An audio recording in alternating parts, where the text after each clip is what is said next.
While the debate against the same-sex couples is heating up, members of Parliament and Homa Bay Member of Parliament Peter Kaluma have stood firm against the Supreme Court's decision.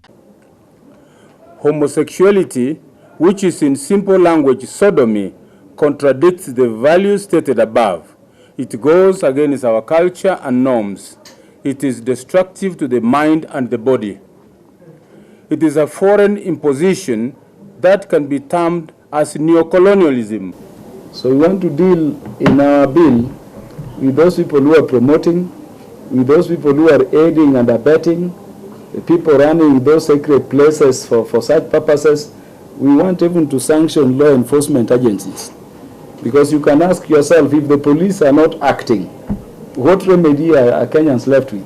The members of Parliament say the yet-to-be-tabled proposed bill aims to protect the family by providing severe punishments aimed at discouraging LGBTQ.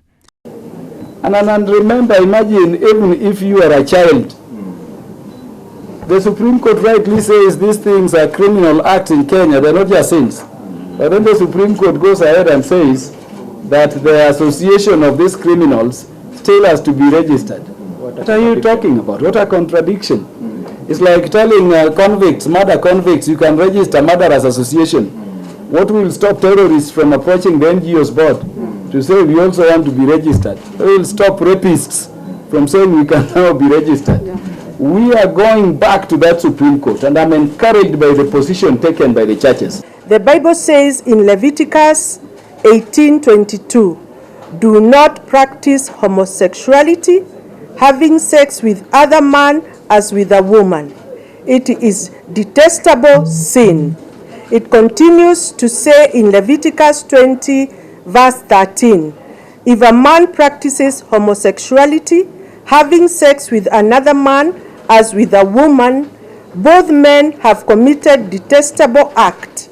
They must both be put to death, for they are guilty of a capital offense. According to them, they have every reason to think that foreign countries are forcing Kenyans in these situations through aid. But as we do that, we want to encourage our institutions to know that they exist for Kenya, not for foreign powers. Do you find it any coincidental that that determination by a majority of the bench members in the Supreme Court was handed down when the First Lady of the United States of America was arriving in Kenya? It's not a coincidence. Is it coincidental that then you see her giving us some 16 billion for hunger? This hunger of ours, which makes people think our moralities can be bought. Why don't we have measures to end it? If you check at some of the books that were being introduced in Kenya, really they are at the center of promoting these homosexuality practices. And therefore, Kenyan institutions should be on high alert so that materials that can destroy our children, our schools, and the health system should be blocked from these institutions. And more so on the social media and our TV stations. We have taken note that the cartoons that are being played in our TVs, recently all of them are connected with sending the message of homosexuality.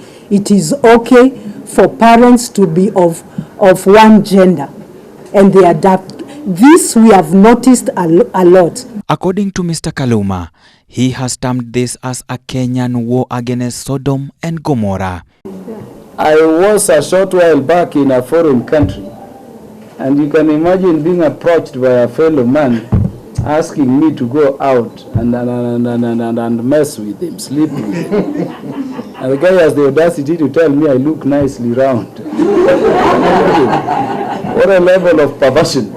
So I'm telling our people that this is an enterprise which is going on. There is no reverse gear, and it is going to succeed. On the day this bill is going to be tabled, it is going to be Kenya versus Sodom and Gomorrah, the other side. Anybody who will rise to oppose will belong, and Kenyans will see them to Sodom and Gomorrah. For Ebro TV, Amode Francis. tunajua sisi tunapigana na